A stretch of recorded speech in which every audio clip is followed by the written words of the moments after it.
You walk into a conversation feeling normal, but leave feeling strangely empty.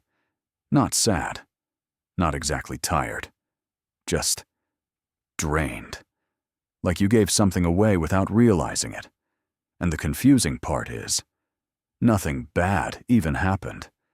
So why does something as simple as talking to people feel like it costs you so much? 2. Problem deep dive. You tell yourself it's just social fatigue. Maybe you're introverted, but it doesn't fully explain it. Because sometimes, even with people you like, you still feel exhausted afterward. Visual. Person sitting quietly after a gathering. You replay small moments, the way you responded, the tone you used. You wonder if you said too much or not enough. And during the conversation, there's this subtle pressure to be a certain version of yourself, a little more agreeable, a little more interesting, a little less you. So you adjust. Without thinking, you soften your opinions. You laugh when you're not fully amused. You nod even when you disagree. It's small, almost invisible, but it adds up. Because you're not just talking. You're managing how you're being seen. And that creates a quiet split inside you. One part of you is speaking. The other part is watching, editing, correcting. Visual. Abstract split reflection and mirror. This is where the drain begins, not from people, but from the effort of maintaining that split. And over time, this doesn't just affect your energy, it changes how you relate to yourself. You start feeling like no one really knows you, even when you're surrounded by people. And a strange thought appears. Why do I feel more like myself when I'm alone? That question matters more than it seems. 3. Reframe.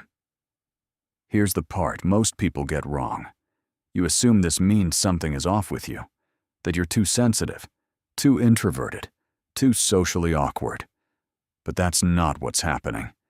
This pattern is not a flaw. It's an adaptation. Your brain isn't trying to drain you. It's trying to protect you. Because at some point, being fully yourself didn't feel safe.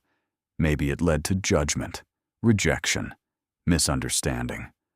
So your mind learned something very precise. Adjust, and you'll be accepted. And it worked. That's why you can function socially. That's why people generally like you. But there's a hidden cost, because the same system that protects your image disconnects you from your energy. And that cost only shows up later, when the conversation is over. Visual.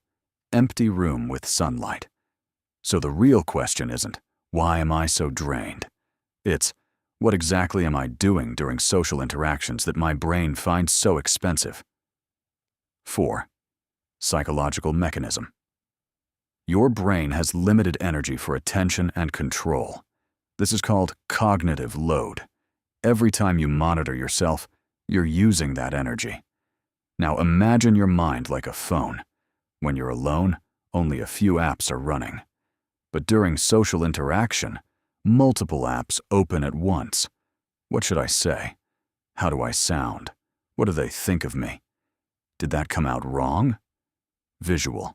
Phone screen with many apps running. This is called self-monitoring, and it activates the prefrontal cortex, the part of your brain responsible for control and decision-making.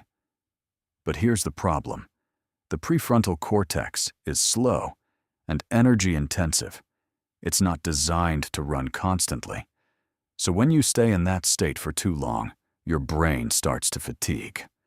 At the same time, another system is active. Your social threat system.